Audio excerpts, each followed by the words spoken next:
नमस्कार, मैं हूँ रिपु मिश्र। आप देख रहे हैं चंपारण मिरर और आज हमारे साथ हैं राजनीति की सूझबूझ रखने वाले चंपारण के ही एक बड़े हस्ती श्री देवेंद्र सिंह, जो सुधारवादी पार्टी के राष्ट्रीय अध्यक्ष भी हैं। तो सबसे पहले आपका स्वागत है देवेंद्र जी। बहुत बहुत धन्यवाद और आपके तमाम दर्शकों को हमारा प्रणाम। देवेंद्र जी, कई दिनों से एक बात मन को कचोट रही है। जब एक पिता अपनी बेटी का ब्याह किसी लड़के से करता है और ससुराल जब वह लड़की जाती है, तो लड़की के माता पिता के मन में एक संशय बना रहता है कि पता नहीं उस नए घर में, नए परिवार में हमारी लड़की के साथ क्या व्यवहार हो, हमारी लड़की कैसे वहां रहेगी। लेकिन मेरठ जैसे कांड को देखने के बाद से अब उस हर बेटे का माता पिता, उस हर बेटे का परिवार चिंतित है और संशयित है कि पता नहीं जिस लड़की का शादी हम अपने बेटे से करने जा रहे हैं या कर दिए हैं, उस लड़की के हाथ में मेरे बेटे का भविष्य कैसा है। क्या कहेंगे इस पर? बहुत ही ज्यादा आज के समय में जो पुरुष पक्ष का परिवार है, जो लड़के का परिवार है, वो वाकई में काफी चिंतित है। लगातार जो घटनाएं हो रही हैं पूरे देश भर में, जो जिससे मुख्य रूप से पुरुष जो है चला जाता है इस दुनिया से, उसकी जीवन लीला समाप्त हो जाती है, उसके उसको लेकर के काफी उसका परिवार आज के डेट में चिंता। वाकई में देखिए, पहले चिंता थी कि जो बच्ची शादी करके आ रही है, पता नहीं उसके माता पिता सोचते पता नहीं मेरी बच्ची ससुराल में हाँ साथ क्या किस व्यवहार? तरह से व्यवहार होगा, क्या होगा। लेकिन आज वो लड़का का परिवार डर जाता है इस बात को सोच के कि मैं अपने लड़के का शादी कर रहा हूँ, तो वाकई में वो जो लड़की आ रही है, क्या उसके साथ मेरा बेटा सुरक्षित रहे। क्या ये पुरुषों की ये बहुत बड़ा चिंता का विषय है और तत्काल प्रभाव से इसमें संविधान में अगर संशोधन भी करने की आवश्यकता हो तो करना चाहिए और इसमें पुरुष आयोग एकदम बड़ी सख्ती से लागू होना चाहिए। मतलब आप इस पक्ष में है कि बिल्कुल पुरुष आयोग एक लागू बिल्कुल होना बिल्कुल। चाहिए। अच्छा देवेंद्र जी, अगर मेरठ जैसी घटना किसी महिला के साथ हो गया होता, मतलब किसी पुरुष के द्वारा किसी महिला का इस तरह से काम तब खत्म कर दिया गया होता या किसी कारणवश कोई महिला मर गई होती, तो उस महिला के परिवार वालों के द्वारा उस पुरुष के सगे संबंधी, पुरुष की बात छोड़िए, उसके माता पिता को तो छोड़ते ही नहीं है, उसके सगे संबंधियों के ऊपर भी मुकदमा हो जाता है और उस मुकदमे को सुलझाने के लिए न जाने कितने उससे डिमांड कर दिए जाते हैं, जो अपनी पैतृक संपत्तियों को बेचकर भी पूरा नहीं कर पाता है। कई तरह से परेशान किया जाता है और आज एक पुरुष के साथ ऐसा हुआ है तो समाज चुप बैठा। क्या उसके लिए कुछ होना चाहिए कि नहीं? पुरुष आयोग में ये बातें स्पष्ट होनी चाहिए कि जो महिला इस तरह का कुकृत्य कर रही है पुरुषों के साथ, उसके परिवार वालों पर, उसके मामा फूफा मौसा, इन तमाम लोगों पर भी जिस तरह से ऐसे मुकदमे दर्ज होते हैं, उस तरह से मुकदमे दर्ज होने चाहिए।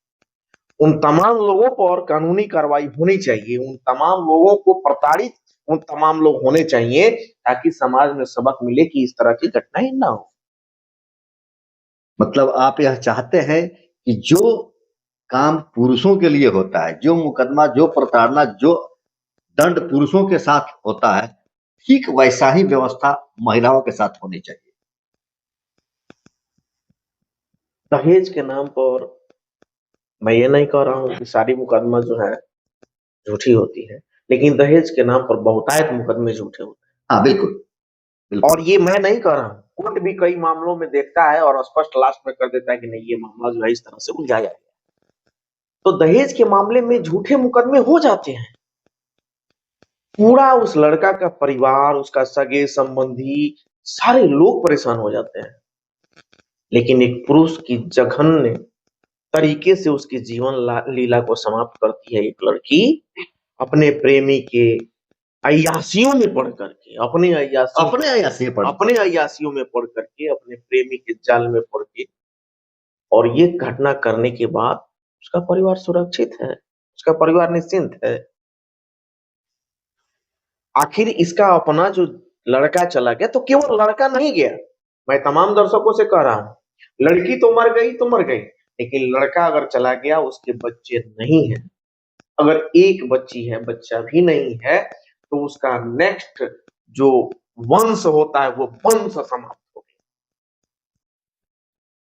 तो आप यहां समझिए कि अगर किसी के द्वारा कुकृत्य करके आपके वंश को समाप्त कर दिया जाता है, उसमें अगर बड़ा अपराध है, तो बड़ा अपराध इस तरह की अगर बात कही जाए कि आपने संविधान किसी एक पूरे वंश को खत्म कर दिया, पूरे वंश को, वो क्या नाम था उसका, जो भी नाम हो, मेरठ वाले घटना जी में जी जो भी नाम हो, नाम छोड़िए, उस लड़का का क्या वंश आगे बढ़ेगा?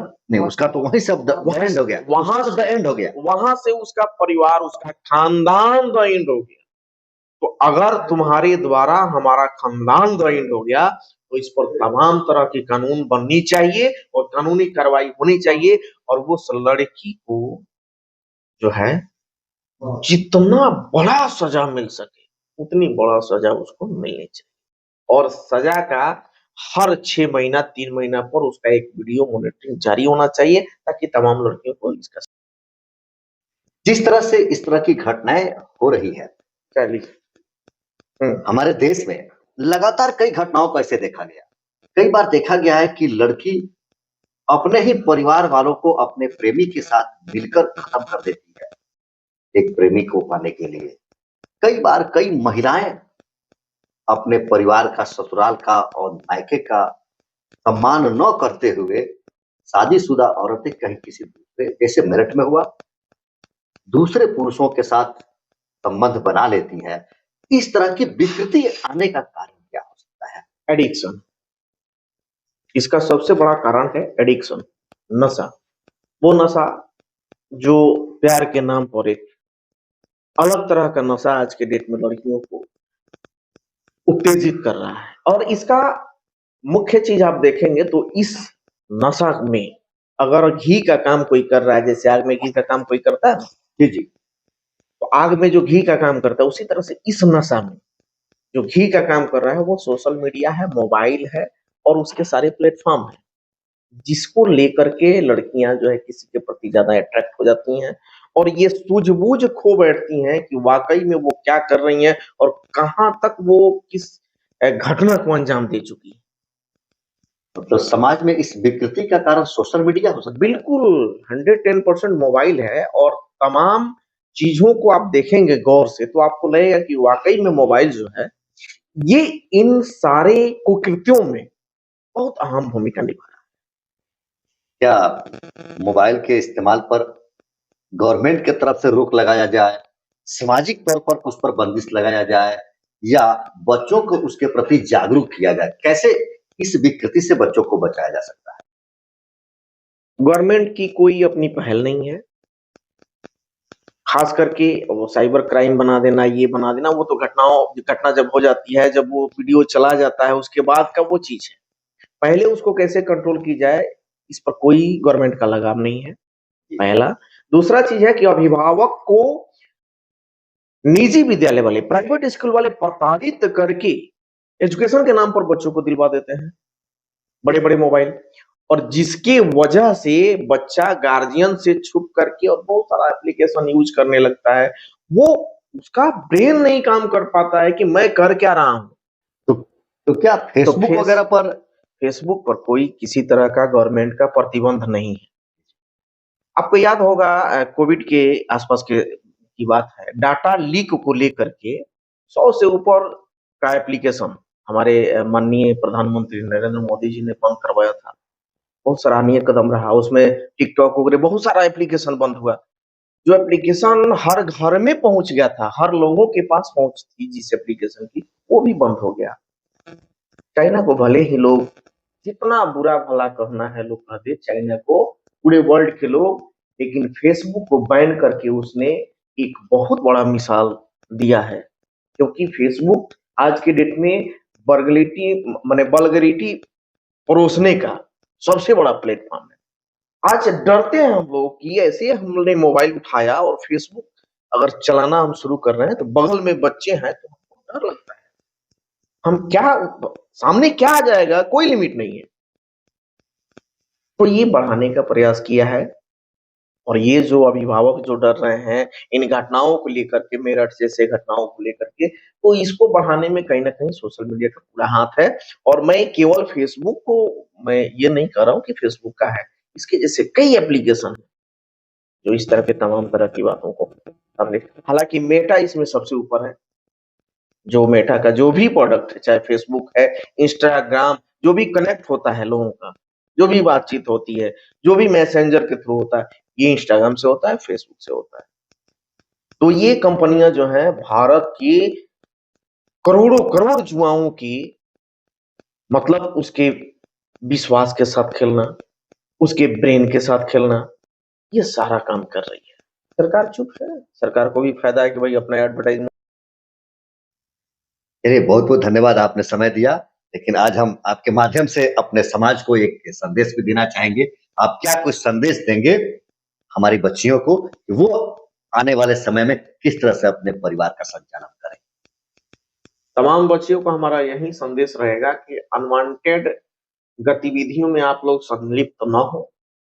अगर इस तरह की कोई बात आपके मन में होती है, कोई इस तरह का विचार आता है, तो सबसे पहले इस चीज को सोचें कि आपकी एक गलती से किसी का खानदान न समाप्त हो। अगर इस तरह की बातें हैं तो खुल के बात करें। हमको लगता है कि 90%, 100 तो नहीं कहेंगे, 90% जो आपका पार्टनर है वो समझ जाएगा कि नहीं, तुम क्या चाहती हो तो ठीक है। आप अपना खुश रहिए, वो अपना खुश रहे। इसका ऑप्शन दिया हुआ है संविधान में, डाइवोर्स का ऑप्शन है। आप तलाक लेकर के आप खुशी अपना जीवन बिता सकती हैं, और संविधान इसकी इजाजत भी देता है। लेकिन अगर आपके चलते किसी का खानदान समाप्त हो जाता है, वहाँ फुल स्टॉप लग जाता है, तो ये ये बड़ा अपराध है। ये पूरा ये बड़ा देश, ये पूरा देश, आपकी आत्मा नहीं, आपका परिवार नहीं, आपका राज्य नहीं, ये पूरा देश उस अपराध को माफ। आप सभी दर्शकों को बहुत-बहुत धन्यवाद, और फिर अगले संडे को हम मिल रहे हैं सुधरवादी पार्टी के राष्ट्रीय अध्यक्ष देवेंद्र सिंह जी से एक नए एपिसोड के साथ और एक नई चर्चा पर। नमस्कार।